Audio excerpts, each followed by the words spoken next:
Good morning students. ఈరోజు మనం కేంద్ర మంత్రి మండలి గురించి చెప్పుకుందాం. ఇంట్రొడక్షన్.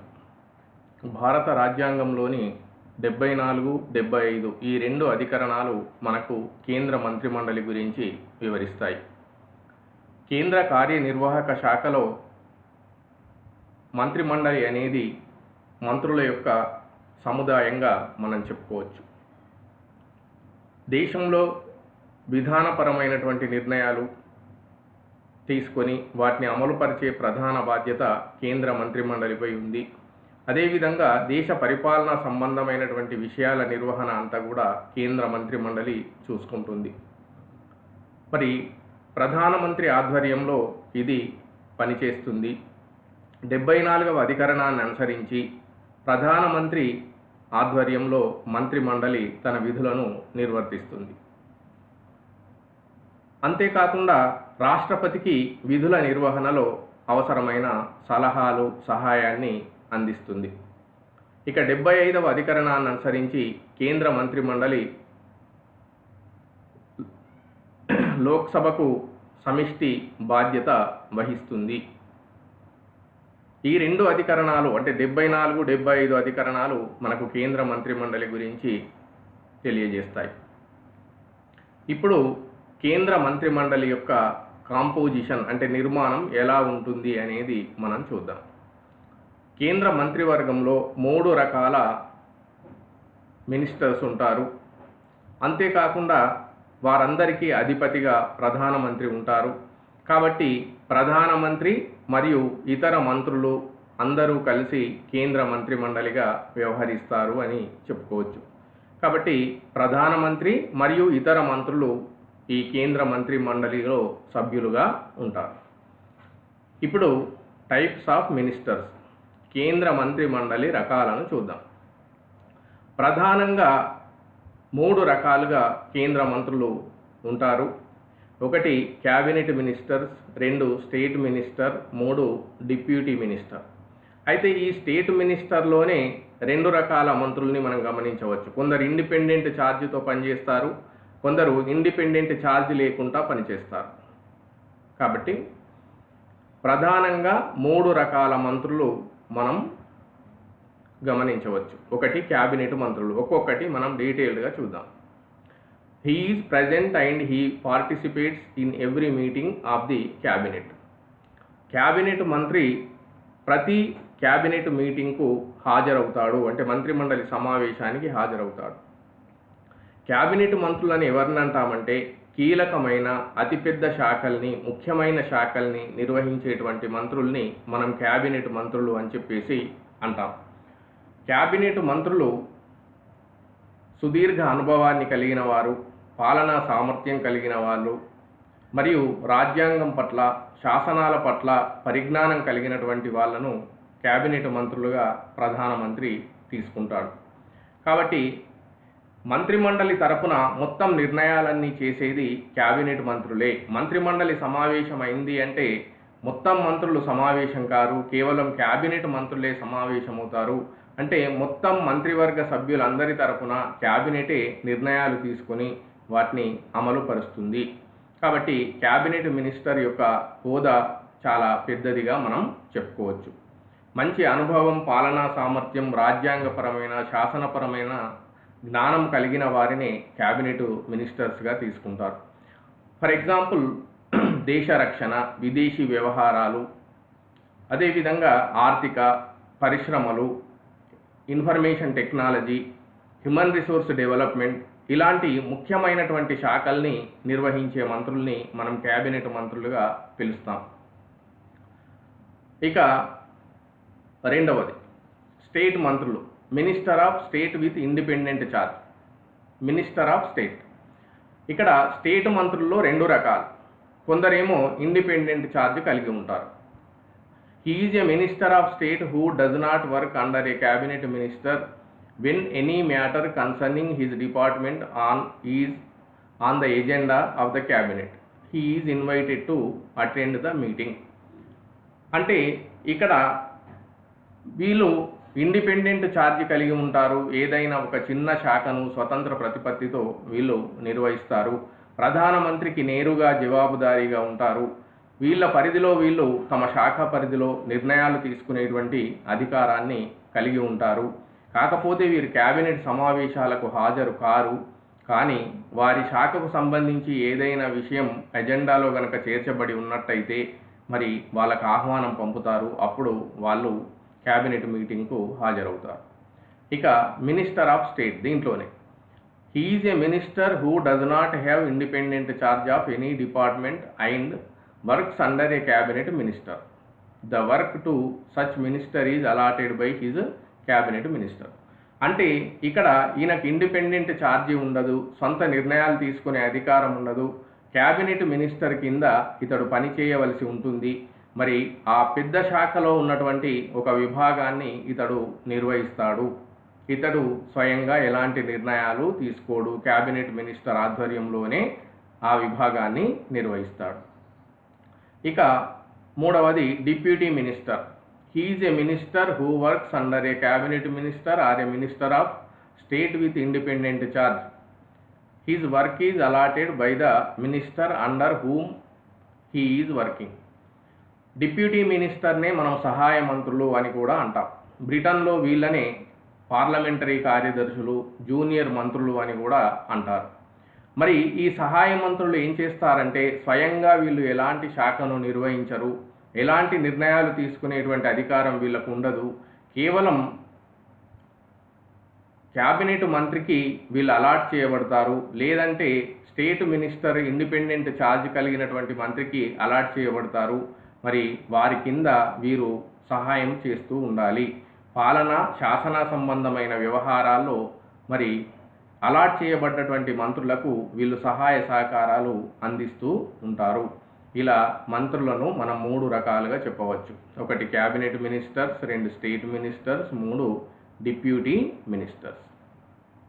ఇక క్యాబినెట్ భారత రాజ్యాంగంలో మరి క్యాబినెట్ అనేటువంటి పదం ఫస్ట్లో లేదు. 1978లో 44వ రాజ్యాంగ సవరణ ద్వారా క్యాబినెట్ అనే పదాన్ని భారత రాజ్యాంగంలో చేర్చడం జరిగింది. మరి ఇందాకే మనం చెప్పుకున్నాం, అతిపెద్దవైనటువంటి కీలకమైనటువంటి ముఖ్యమైనటువంటి శాఖల్ని క్యాబినెట్ మంత్రులు నిర్వహిస్తారు. వీళ్ళంతా కూడా పాలనాపరమైన, శాసనపరమైన, రాజ్యాంగపరమైనటువంటి జ్ఞానాన్ని కలిగి నిష్ణాతులై ఉంటారు. మరి వీరంతా కూడా ప్రధానమంత్రి ఆధ్వర్యంలో ఒక జట్టుగా తమ విధులను నిర్వహిస్తూ ఉంటారు. మరి వీళ్ళంతా కూడా దాదాపుగా ఒకే రాజకీయ పార్టీకి లేదంటే భావ సారూప్యం గల రాజకీయ పార్టీలకు చెంది ఉంటారు. మరి వీరంతా కూడా ప్రధానమంత్రి అడుగుజాడల్లో పనిచేస్తూ ఉంటారు. అంతేకాకుండా తమ తమ పనులకు సమిష్టిగా, వ్యక్తిగతంగా పార్లమెంటుకు బాధ్యత వహిస్తారు. అంతేకాకుండా క్యాబినెట్ తీసుకున్నటువంటి నిర్ణయాలకు వీళ్ళు కట్టుబడి ఉంటారు. ఆ క్యాబినెట్లో తీసుకున్నటువంటి నిర్ణయాలన్నీ కూడా మరియు రహస్యంగా ఉంచుతారు. ఇవి క్యాబినెట్ యొక్క స్వరూపంగా మనం చెప్పుకోవచ్చు. మరి ప్రధానమంత్రి ఏ నిర్ణయం తీసుకోవాలన్నా క్యాబినెట్ మంత్రులను సంప్రదిస్తాడు. అంటే పార్లమెంటు లోపల కానీ వెలుపల కానీ ఆయన ఎలాంటి ప్రకటన చేయాలన్నా క్యాబినెట్ సహచరులతో చర్చించి కూలంకషంగా దాన్ని చర్చించిన తర్వాతనే తుది నిర్ణయం తీసుకుంటాడు. అంతేకాకుండా ఈ క్యాబినెట్ మంత్రులు తమ శాఖకు సంబంధించే కాకుండా ప్రభుత్వానికి సంబంధించి ఏ నిర్ణయమైనా తీసుకోవడంలో ప్రధానమంత్రికి ఎల్లవేళలా తమ సహాయ సహకారాలు అందిస్తూ ఉంటారు. వీరు జాతీయ, అంతర్జాతీయ వ్యవహారాలపై విశ్లేషణ జరిపి మరి ప్రధానమంత్రికి అన్ని విషయాల్లో అవసరమైన సలహాలు, సూచనలు అందిస్తూ చేదోడు వాదోడుగా ఉంటారు. దాదాపుగా ప్రతి వారానికి ఒకసారి క్యాబినెట్ సమావేశమై నిర్ణయాలు తీసుకుంటూ ఉంటుంది. అత్యవసరమైతే అంతకు ముందు కూడా ఇది సమావేశమై నిర్ణయాలు తీసుకుంటూ ఉంటుంది. విధానపరమైన నిర్ణయాలన్నీ, పాలనాపరమైన నిర్ణయాలన్నీ కూడా క్యాబినెట్లోనే విస్తృతంగా చర్చించిన తర్వాత ప్రధానమంత్రి తుది నిర్ణయం తీసుకోవడం జరుగుతుంది. కాబట్టి భారత క్యాబినెట్ అనేది బ్రిటన్ క్యాబినెట్ను పోలి ఉంది. మరి మినిస్ట్రీలో క్యాబినెట్ మినిస్టర్స్కు చాలా ప్రాముఖ్యత ఉంటుంది, వారి ర్యాంకు హోదా ఎక్కువగా ఉంటుంది అని మనం చెప్పుకోవచ్చు. నెక్స్ట్ అపాయింట్మెంట్, మంత్రి మండలి యొక్క నియామకం. మనందరికీ తెలుసు, కేంద్ర మంత్రి మండలిని భారత రాష్ట్రపతి నియమిస్తాడు. మరి రాష్ట్రపతి ఎవరిని నియమిస్తాడు? ప్రధానమంత్రి ఎవరి పేర్లనైతే సిఫారసు చేస్తాడో మరి వారందరినీ కూడా మంత్రులుగా నియమిస్తాడు. ప్రధానమంత్రి తాను ప్రమాణ స్వీకారం చేసిన వెంటనే మరి మంత్రుల యొక్క జాబితాను రూపొందించి రాష్ట్రపతికి అందిస్తాడు. అప్పుడు రాష్ట్రపతి ఆ జాబితాలో ఉన్నటువంటి వారందరినీ మంత్రులుగా నియమిస్తాడు. మరి మంత్రులుగా నియమించడమే కాకుండా వారికి శాఖలు కేటాయించడం, సరిగ్గా పనిచేయనటువంటి మంత్రుల యొక్క శాఖల్ని మార్చడం, ఎంత చెప్పినా పనితీరు మార్చుకోకుంటే వారిని పదవుల నుండి తొలగించే అధికారం కూడా రాష్ట్రపతికి ఉంది. ఇవన్నీ కూడా మరి ప్రధానమంత్రి సలహాపైనే రాష్ట్రపతి నిర్వహిస్తాడు. అయితే ఎంతమంది మంత్రులు తీసుకునాలా, ఎవరిని తీసుకోవాలా అనేది పూర్తిగా ప్రధానమంత్రి విచక్షణపై ఆధారపడి ఉంటుంది. మరి మంత్రుల నియామకం అనేది రాష్ట్రపతి చేసినప్పటికీ వాస్తవంలో అవన్నీ కూడా ప్రధానమంత్రి తీసుకుంటాడు. కాబట్టి మంత్రుల నియామకం అనేది ఎవరిని ఎంపిక చేసుకునాలా, ఎంతమందిని తీసుకునాలా అనేటువంటి విశేష అధికారం ప్రధానమంత్రికి ఉంది. ఇక క్వాలిఫికేషన్స్, మంత్రుల యొక్క అర్హతలు ఏమిటి, మంత్రిమండలి అర్హతలు ఏమిటి మనం చూసుకున్నప్పుడు మంత్రులకు ప్రత్యేకంగా అర్హతలు ఏమీ లేవు. పార్లమెంటు సభ్యుడికి ఉండవలసిన అర్హతలే మంత్రులకు కూడా వర్తిస్తాయి. అయితే కండిషన్ ఏమిటి అంటే, మంత్రిగా నియమించబడాలి అంటే అతడు పార్లమెంటు సభ్యుడై ఉండాలి. ఒకవేళ లేకున్నా కూడా అతన్ని మంత్రిగా తీసుకోవచ్చు. కానీ ఆయన అధికారాన్ని చేపట్టిన రోజు నుండి 6 నెలల్లోగా పార్లమెంటులోని ఏదో ఒక నియోజకవర్గానికి అతడు ఎన్నిక కావాలి. అయితే లోక్సభకు కానీ రాజ్యసభకు కానీ ఎన్నిక కావాలి. లేనట్టయితే తన పదవిని కోల్పోవడం అనేది జరుగుతుంది. అంతేకాకుండా పార్లమెంటులో మరి లోక్సభలో అతడు మెజారిటీ సభ్యుల విశ్వాసాన్ని పొందగలగాలి. ఇది కూడా ఒక క్వాలిఫికేషన్గా మనం చెప్పుకోవచ్చు. ఇక టెన్యూర్ అంటే పదవీ కాలం, టర్మ్ ఆఫ్ ఆఫీస్ అని చెప్పేసి అంటాం. కేంద్ర మంత్రుల యొక్క పదవీ కాలం ఇద్దమిద్దంగా ఇంత ఉంటుంది అని మనం చెప్పడానికి వీల్లేదు. జనరల్గా లోక్సభ పదవీ కాలం 5 సంవత్సరాలు కాబట్టి వీరి పదవీ కాలం కూడా జనరల్గా 5 సంవత్సరాలని చెప్పవచ్చు. కానీ రాజ్యాంగం ప్రకారం వీళ్ళు రాష్ట్రపతి విశ్వాసం పొందినంత కాలం అధికారంలో కొనసాగుతారు. ఇక్కడ రాష్ట్రపతి విశ్వాసం అంటే ప్రధానమంత్రి విశ్వాసం అని మనం గుర్తుంచుకోవాలి.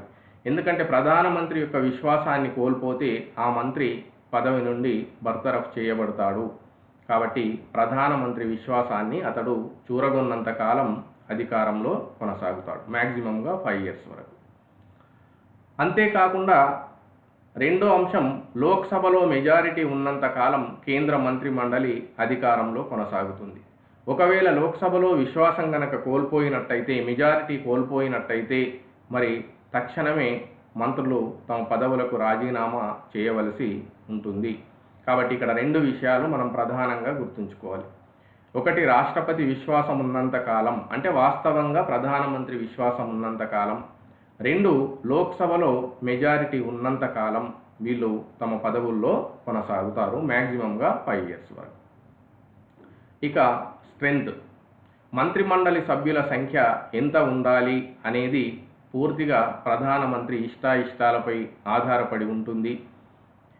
కాకపోతే 2003లో 91వ రాజ్యాంగ సవరణ ద్వారా మంత్రిమండలి సభ్యుల సంఖ్య పైన నియంత్రణ విధించడం జరిగింది, పరిమితి విధించడం జరిగింది. ఎందుకంటే అంతకుముందు జంబోజెట్ మంత్రివర్గాలు ఏర్పాటు చేశారు. మరి 60, 70, 80 మందితో మంత్రివర్గాలు ఏర్పాటయ్యాయి. మరి దీంతో ఆర్థిక భారం ప్రభుత్వంపై పడేది. వాళ్ళ నిర్వహణ ఖర్చులు కానీ, కార్యాలయ నిర్వహణ కానీ, వాళ్ళకి ఇచ్చే జీతభత్యాలు, సౌకర్యాలు ఇవన్నీ కూడా మరి ఆర్థిక భారాన్ని మోపడం వలన 2003లో 91వ రాజ్యాంగ సవరణ ద్వారా ఈ సంఖ్య పైన పరిమితి విధించడం జరిగింది. ఎంత అంటే పార్లమెంటు సభ్యత్వ సంఖ్యలో 15% మించకుండా మంత్రులను తీసుకోవచ్చు. 15% లోపల ఉండాలి. ఇక ఎమోల్యుమెంట్స్, మంత్రుల యొక్క జీతభత్యాలు. ఎప్పటికప్పుడు పార్లమెంటు ఒక చట్టం ద్వారా మంత్రుల జీతభత్యాలను నిర్ణయిస్తుంది. ఇవి ఎప్పటికప్పుడు పరిస్థితులను బట్టి మారుతూ ఉంటాయి. భారత సంఘటిత నిధి నుండి వీరి జీతభత్యాలను చెల్లించడం జరుగుతుంది. వీరి జీతభత్యాల చెల్లింపుకు సంబంధించినటువంటి బిల్లును ఎలాంటి ఓటింగ్ జరపకుండానే ఆమోదించేటువంటి అధికారం ప్రభుత్వానికి ఉంది. ఇక ఓత్ ఆఫ్ అఫర్మేషన్ తీసుకున్నట్టయితే పదవి ప్రమాణ స్వీకారం ఎవరు చేయిస్తారు అంటే భారత రాష్ట్రపతి. మంత్రిగా నియమించబడిన తర్వాత ఆయన పదవీ స్వీకార ప్రమాణాన్ని రాష్ట్రపతి ద్వారా చేయించబడతాడు. అంటే రాష్ట్రపతి మంత్రుల చేత పదవీ ప్రమాణ స్వీకారం చేయిస్తాడు. మరి వీళ్ళు ప్రమాణ స్వీకారం చేసేటప్పుడు రాజ్యాంగాన్ని సంరక్షిస్తానని, ఎలాంటి అవినీతికి, బంధుప్రీతికి, ఆశ్రిత పక్షపాతానికి పాల్పడనని, రాజ్యాంగ రహస్యాల్ని కాపాడుతానని ప్రమాణ స్వీకారం చేస్తాడు. ఇక కలెక్టివ్ రెస్పాన్సిబిలిటీ. పార్లమెంటరీ సాంప్రదాయాన్ని అనుసరించి మంత్రిమండలి సమిష్టి బాధ్యతా సూత్రాన్ని పాటిస్తుంది. సమిష్టి బాధ్యత అంటే ప్రతి మంత్రి తన శాఖలో జరిగేటువంటి పరిణామాలకు, తప్పొప్పులకు బాధ్యత వహించవలసి ఉంటుంది, వ్యక్తిగతంగా మరియు సమిష్టిగా. ఒక శాఖ మంత్రి మంచి పని చేస్తే ఆ పేరు మొత్తం మంత్రివర్గానికి వస్తుంది. ఒక శాఖ మంత్రి తప్పు చేసిన ఆ చెడ్డ పేరు మంత్రిమండలి మొత్తానికి వస్తుంది. ఇలా అందరూ కలెక్టివ్గా బాధ్యత వహించడాన్నే, రెస్పాన్సిబిలిటీ తీసుకోవడాన్నే మనం కలెక్టివ్ రెస్పాన్సిబిలిటీ అంటాం. ప్రధానమంత్రి ఆధ్వర్యంలో కలెక్టివ్గా వీళ్ళంతా కలిసి వర్క్ చేస్తూ ఉంటారు, ఒక జట్టుగా విధులు నిర్వహిస్తూ ఉంటారు. ఇంకా కలెక్టివ్ రెస్పాన్సిబిలిటీ అంటే ఇంకా మనం ఏం చెప్పుకోవచ్చు అంటే మంత్రిమండలి తీసుకున్న నిర్ణయాలకు ప్రతి మంత్రి కట్టుబడి ఉండాలి. ఒకవేళ సమావేశంలో ఆయన ఆ అభిప్రాయంతో విభేదించవచ్చు, కానీ ఒకసారి నిర్ణయం తీసుకున్న తర్వాత దానికి కట్టుబడి ఉండాలి, బయటకు వచ్చి దాన్ని వ్యతిరేకించడానికి వీల్లేదు. మరి దానిపై ఓటింగ్ జరిగినప్పుడు వ్యతిరేకంగా ఓటు చేయడానికి వీల్లేదు. ఒకవేళ వ్యతిరేకిస్తే ఆయన తన పదవికి రాజీనామా చేయవలసి ఉంటుంది. అంతేకాకుండా ఏ ఒక్క మంత్రిపై అవిశ్వాస తీర్మానం ప్రవేశపెట్టబడినా మరి అది నెగ్గినట్టయితే మంత్రులందరూ కూడా రాజీనామా చేయవలసి ఉంటుంది. అంతేకాకుండా ప్రభుత్వం విశ్వాస తీర్మానంలో ఓడిపోయినప్పుడు కూడా మంత్రులందరూ సమిష్టి బాధ్యత తీసుకొని అందరూ రాజీనామా చేయవలసి ఉంటుంది. అంతేకాకుండా మంత్రివర్గ సమావేశంలో తీసుకున్నటువంటి నిర్ణయాలను రహస్యంగా ఉంచవలసిన బాధ్యత ప్రతి మంత్రిపై ఉంది. ఎవరైనా ఆ రహస్యాల్ని బయటకు వెల్లడిస్తే మరి అది సమిష్టి బాధ్యతా సూత్రానికి వ్యతిరేకం. అలాంటప్పుడు ప్రధానమంత్రి ఆ మంత్రిపై చర్య తీసుకుంటాడు. ఇంతకుముందు ఆంధ్రప్రదేశ్ రాష్ట్రంలో బడ్జెట్ సమావేశాలకు ముందే లీక్ కావడం వలన మొత్తం మంత్రిమండలిని రద్దు చేసి అప్పటి ముఖ్యమంత్రి సంచలనం సృష్టించాడు. కాబట్టి ఇక్కడ కేంద్ర మంత్రిమండలి కూడా కలెక్టివ్ రెస్పాన్సిబిలిటీ సూత్రాన్ని పాటించవలసి ఉంటుంది. మరి ఈ సూత్రాన్ని అమలుపరిచే బాధ్యత ఇక్కడ ప్రధానమంత్రి తీసుకుంటాడు. ఏ శాఖ మంత్రి అయినా తన నిబంధనల్ని ఉల్లంఘించినట్టయితే, తాను చెప్పినట్టు విననట్టయితే అతన్ని బర్తరఫ్ చేస్తాడు, పదవి నుండి తొలగించే అధికారం ప్రధానమంత్రికి ఉంది. అంతేకాకుండా ఆ శాఖ మంత్రి గనక తాను చెప్పినట్టు వినకపోయినట్టయితే అప్పుడు తానే రాజీనామా చేస్తాడు. ఎప్పుడైతే ప్రధానమంత్రి రాజీనామా చేస్తాడో అప్పుడు మంత్రిమండలి మొత్తం రాజీనామా చేసినట్టే లెక్క. మరి ఆయనను తప్పించి మిగతా వాళ్ళందరి చేత ఆయన మళ్ళీ ప్రమాణ స్వీకారం చేయించి నూతన మంత్రిమండలిని ఏర్పాటు చేసుకునే అధికారం ప్రధానమంత్రికి ఉంది. ఇలా కలెక్టివ్ రెస్పాన్సిబిలిటీ అంటే ప్రతి శాఖ మంత్రి వ్యక్తిగతంగా తన శాఖలో జరిగేటువంటి విధులకు, తప్పొప్పులకు బాధ్యత వహించాలి, సమిష్టిగా బాధ్యత వహించాలి, ఒక జట్టుగా అందరూ కలిసి విధులు నిర్వహిస్తారు. అవిశ్వాస తీర్మానం నెగ్గితే అందరూ రాజీనామా చేయవలసి ఉంటుంది. విశ్వాస తీర్మానం వీగిపోతే కూడా అందరూ రాజీనామా చేయవలసి ఉంటుంది. ఒకసారి మంత్రిమండలి నిర్ణయం తీసుకుంటే ప్రతి శాఖ మంత్రి దానికి కట్టుబడాలి. అలాగే మంత్రివర్గ సమావేశంలో తీసుకున్న నిర్ణయాలను రహస్యంగా ఉంచాలి. ఎవరు కూడా బహిర్గతం చేయడానికి వీల్లేదు. ఇలా ప్రధానమంత్రి రాజీనామా చేస్తే అందరూ రాజీనామా చేసినట్టుగా పరిగణించబడడం, ప్రధానమంత్రితో పాటే వీళ్ళంతా పదవులు పొంది అధికారంలో కొనసాగడం, ఇవన్నీ కూడా మనకు సమిష్టి బాధ్యతా సూత్రాన్ని తెలియజేస్తున్నాయి. మరి ఈ సమిష్టి బాధ్యతా సూత్రం ఏంటంటే, మంత్రులందరూ కూడా కలిసిమెలిసి ఒక జట్టుగా సుహృద్భావ వాతావరణంలో సమన్వయంతో సహకారంతో విధులు నిర్వహించాలన్న ఉద్దేశంతో ఈ కలెక్టివ్ రెస్పాన్సిబిలిటీ సూత్రం రూపొందించబడింది అని చెప్పవచ్చు. కాబట్టి ఈ కలెక్టివ్ రెస్పాన్సిబిలిటీని మనం సింక్ ఆర్ స్విమ్ టుగెదర్ అంటాం. మునిగితే అందరూ మునుగుతారు, తేలితే అందరూ తేలుతారు. అంటే ఒక మంత్రి మంచి చేస్తే ఆ మంచి పేరు మొత్తం మంత్రిమండలికి వస్తుంది. ఒక మంత్రి తప్పు చేసినా ఆ చెడ్డ పేరు మంత్రిమండలి మొత్తానికి వస్తుంది. మళ్ళీ ఇలా కీర్తినైనా అపకీర్తినైనా కూడా అందరూ కలిసి సమిష్టిగా అనుభవించవలసి ఉంటుంది. ఇక పవర్స్ అండ్ ఫంక్షన్స్ మనం ఇప్పుడు చూద్దాం. ఒకటవది formulation of central government policies. కేంద్ర ప్రభుత్వానికి అవసరమైనటువంటి విధానాలను నిర్ణయించడం జరుగుతుంది. మరి ప్రభుత్వం అనేక పాలసీస్ను రూపొందిస్తుంది. పాలసీ అంటే ఏం చేయాలి, ఏం చేయకూడదు అని తెలిపేదాన్ని మనం విధానం అంటాం. మరి క్రీడా విధానం, విద్యా విధానం, పారిశ్రామిక విధానం, వ్యావసాయిక విధానం, ఇలాంటి అనేక విధానపరమైన నిర్ణయాలను కేంద్ర మంత్రిమండలి తీసుకుంటుంది. మరి విధానపరమైన నిర్ణయాలు తీసుకున్న తర్వాత ప్రతి శాఖ మంత్రి ఆ విధానాన్ని సక్రమంగా అమలు చేయడానికి కృషి చేస్తాడు. ఇలా దేశానికి అవసరమైనటువంటి దేశీయ విదేశీయ విధానాలను కేంద్ర మంత్రిమండలి రూపొందిస్తుంది మరియు వాటిని సక్రమంగా అమలు చేయడానికి అవసరమైన చర్యలన్నీ తీసుకుంటుంది. రెండవది మెయింటెనెన్స్ ఆఫ్ అడ్మినిస్ట్రేషన్. దేశ పరిపాలన అంతా కూడా మంత్రులే నిర్వహిస్తారు.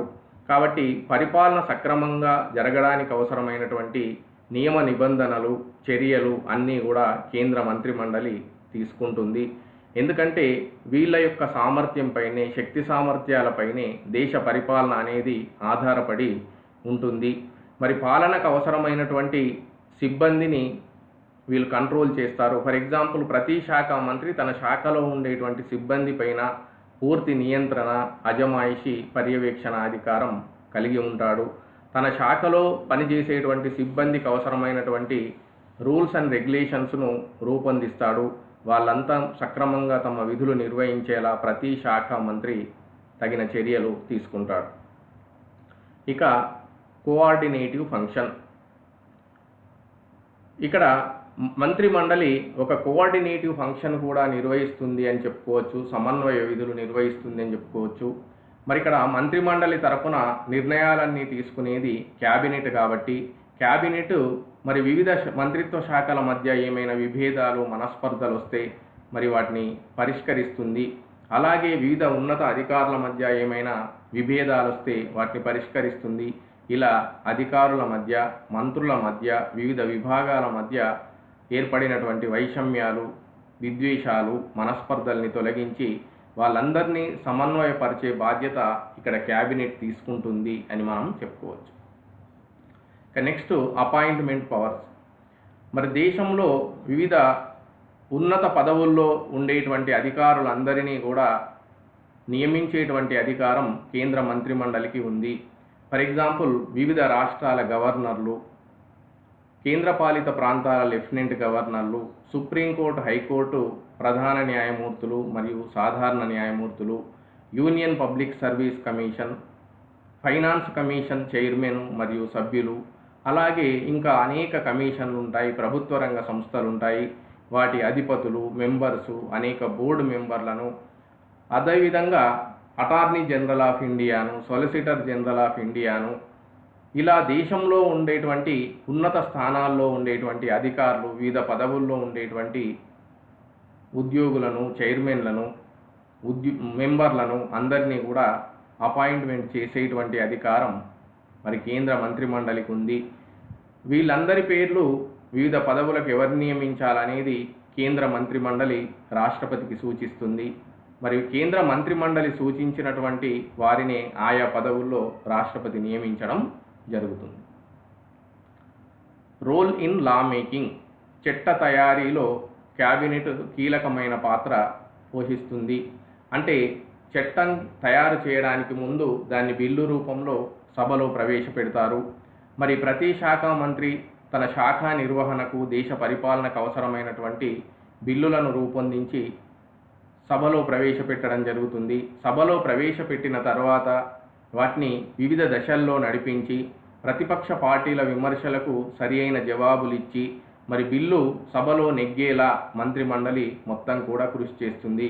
ఎందుకంటే బిల్లు గనక ఓడిపోయినట్టయితే మరి ప్రభుత్వం రాజీనామా చేయవలసి ఉంటుంది. ఎందుకంటే మెజారిటీ కోల్పోయినట్టుగా భావించవలసి ఉంటుంది. కాబట్టి మరి మంత్రిమండలి ప్రతిష్టాత్మకంగా తీసుకొని తాను ప్రవేశపెట్టినటువంటి ప్రతి బిల్లును నెగ్గేందుకు అవసరమైనటువంటి వ్యూహాలను రచించి అక్కడ వాళ్ళంతా సమిష్టిగా ఆ బిల్లు నెగ్గడానికి ప్రయత్నం చేస్తారు. మరి చట్టం రూపొందించగానే సరిపోదు, మరి ఆ చట్టాన్ని మళ్ళీ తర్వాత సక్రమంగా అమలు చేయవలసినటువంటి బాధ్యత కూడా సంబంధిత శాఖ మంత్రులపైనే ఉంటుంది. ఇక నెక్స్ట్ ఫైనాన్షియల్ ఫంక్షన్స్, ఆర్థిక సంబంధమైన విధులు. మరి